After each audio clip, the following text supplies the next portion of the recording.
राधा अष्टमी किस दिन मनाया जा रहा है? तो 23 सितंबर 2023 दिन रहेगा शनिवार। सभी मनोकामनाओं को पूर्ण करने वाली व्रत माना जाता है। इसकी व्रत महत्व मैंने ऑलरेडी बता के रखा है, आप चाहे तो उस वीडियो को एक बार देख सकते हैं। राधा अष्टमी की पूजा विधि किस तरह से होता है? राधा अष्टमी के दिन बाकी सभी पूजा की तरह हमें बहुत सुबह सुबह ब्रह्म मुहूर्त में, हो सके तो 4 साढ़े 4 के बीच उठ जाइए।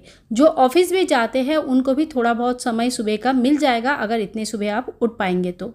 सवेरे उठ के स्नान आदि कर लीजिए। उसके बाद आपके घर में अगर बाल राधा रानी विराजमान है या राधा रानी की किसी भी स्वरूप विराजमान है, आप उनको कान्हा जी के साथ एक साथ पूजा करें। कभी भी राधा रानी की अकेले पूजा मत करें, आप जो है ना हमेशा उनको साथ में पूजा करें, क्योंकि राधा रानी और कान्हा जी अलग नहीं है, दोनों एक ही है। तो सिर्फ राधा रानी की पूजा में वो खुश नहीं होती है जितना कान्हा जी के साथ पूजा करने में होती है। सबसे पहले राधा रानी और भगवान श्री कृष्ण की बाल स्वरूप है, तो उनको अगर शयन दिया है तो शयन से उठाए, नींद से उठाए, बहुत प्यार से बैठाए और फिर उनको बाल भोग दिया जाता है। बाल भोग में आप दूध, मिठाई, मिश्री, फल कुछ भी दे सकते हैं जो भी आपके पास है। इसके बाद एक छोटा सा आरती की जाती है। मंदिर में ये आरती बहुत बड़ा करके करते हैं। आप चाहे तो घर में पंच प्रदीप जला के या एक ही प्रदीप जलाकर एक छोटी सी आरती कर सकते हैं। इसको मंगला आरती कहते हैं। इसके बाद देखिए राधा कृष्ण जी की मैंने आपको बता दिया कि पूजा कैसे करनी है, दोनों को साथ में करनी है। मूर्ति नहीं है तो कैसे करनी है पूजा, वो भी मैंने आपको बता दिया है। राधा अष्टमी कब पालन किया जाता है? भाद्रपद महीने की शुक्ल पक्ष की सोमवार के दिन दोपहर 12 बजे कमल के फूल में राधा जी प्रकट हुए थे। तो इसीलिए भाद्र महीने की शुक्ल पक्ष की जो अष्टमी तिथि आती है उसी दिन राधा अष्टमी मनाया जाता है। ठीक है, दोपहर 12 बजे की पूजा इस दिन बहुत ही ज़्यादा मायने रखते हैं, बहुत ज़्यादा विशेष होता है, क्योंकि राधा रानी की प्रकट जो होते हैं ना, माता लक्ष्मी की ही स्वरूप है राधा रानी। तो माता को जो है ना कमल के फूल बहुत प्रिय होते हैं, कमल के फूल में ही वो प्रकट हुए थे। तो इसीलिए अगर कमल के फूल अगर आप इस दिन ला पाते हैं, माता को अर्पण कर पाते हैं तो बहुत अच्छा रहता है। कमल के फूल उनको बहुत ही प्रिय है। इसके अलावा आप कोई भी सुगंधी फूल आप माता को चढ़ा सकते हैं। अब जो है पूजा विधि, आप सवेरे का इतना ही आपने कर लिया, भगवान को स्नान आदि करवा लिया है। और इसके बाद देखो पूजा विधि में आपको दोपहर 12 बजे के बाद पूजा करनी है। जैसे कान्हा की जन्मदिन में हमने रात की 12 बजे के बाद पूजा किया था, वैसे ही राधा रानी की जन्मदिन में हम दोपहर को 12 बजे के बाद पूजा करेंगे। तो कैसे करेंगे? सबसे पहले मंदिर में जो भी आपके भगवान विराजमान है, डेली पूजन आप उनका जिस तरह से भी करते हैं उस तरह से आप मंदिर में पूजन संपूर्ण कर लीजिए। इसके बाद मंदिर में पूजा होने के बाद आपका जो राधा कृष्ण जी की विग्रह है या बाल राधा रानी के विग्रह है, उनको पंचामृत से या दूध से या फूलों से या चंदन से बहुत महाअभिषेक होता है, तो कोई भी चीज़ से आप इनका विशेष महाअभिषेक कर सकते हैं। पंचामृत से भी स्नान करवा सकते हैं, दूध से कर सकते हैं, चंदन घोले पानी से यानी कि गंधोदर स्नान करवा सकते हैं। तो इस तरह से स्नान करवा लीजिए। अच्छे से उनको टॉवल से पोंछ के साफ़ करके फिर उनकी बढ़िया श्रृंगार कर लीजिए।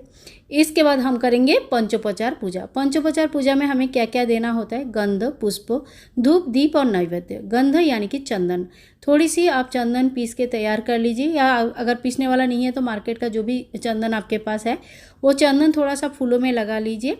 राधा रानी के पैर में देते हुए ओम गंधम समर्पयामी करते हुए, गंधम समर्पयामी मतलब गंधम समर्पयामी होने के बाद आप थोड़ी सी फूल ले लीजिए और पुष्पम समर्पयामी बोलते हुए भगवान को पुष्प समर्पित कर दीजिए।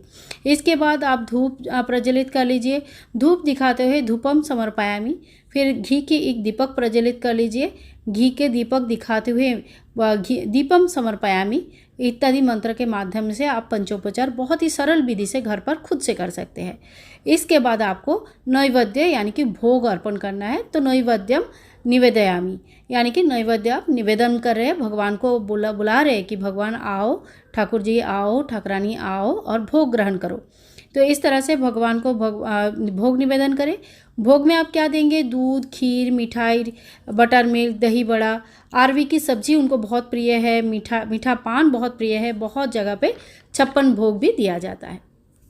तो इस तरह से आप भोग का व्यवस्था करें। भोग के बाद आप आरती कर ले माता की, भगवान श्री कृष्ण की, राधा रानी की एक साथ आरती कर ले। पंचप्रदीप जलाकर आरती कर सकते, कपूर जलाकर भी आरती कर सकते।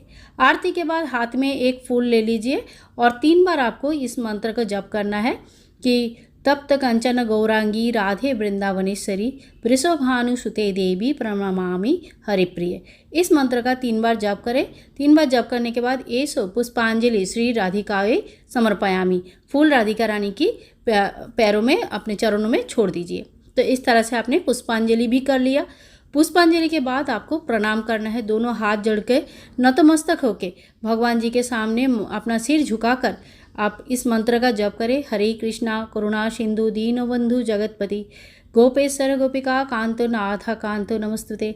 तो इस मंत्र का जप करते हुए आप भगवान का प्रणाम करें। तो इस तरह से आपका जो पूजन विधि बहुत ही सरल उपाय से स्टेप बाय स्टेप मैंने बताया, इस तरह से आपने पूजा कर सकते हैं। उपवास आपको कब तक रखनी है, तो उपवास अगर हो सके तो दोपहर की 12 बजे तक, जब तक आपका 12 बजे पूजा होगा, तो जब तक पूजा हो रहा है तब तक आप निर्जला उपवास रख सकते हैं। शरीर साथ नहीं देता है तो आप फल खाकर भी इस पूजा को कर सकते हैं। देखिए, शरीर सबसे आगे होता है। अगर शरीर ही नहीं रहा तो पूजा पार्वण का कोई मतलब भी नहीं रहता है। तो जैसा आपका शरीर देते हैं साथ, उस हिसाब से आप व्रत करें। जो लोग रख पाएंगे वो निर्जला व्रत रखते हैं, कोई फल खा के भी रखते हैं। पूरा दिन आपको हरि नाम जप करना है, मन ही मन। देखो, कोई भी काम करते करते भी मने मने हरे कृष्णा कर सकते हैं। उल्टा सीधा चिंता करने से अच्छा है कि आप ये काम करते रहे। घर को बहुत सुंदर से डेकोरेशन करें, घर के बाहर अल्पना या रंगोली दे। आपके घर में पूजा है, इस तरह का एक पॉजिटिव माहौल जरूर क्रिएट करें। घर में झगड़ा या किसी के प्रति हिंसा, विद्वेष, कटु वाक्य का प्रदान बादान इत्यादि मत करें।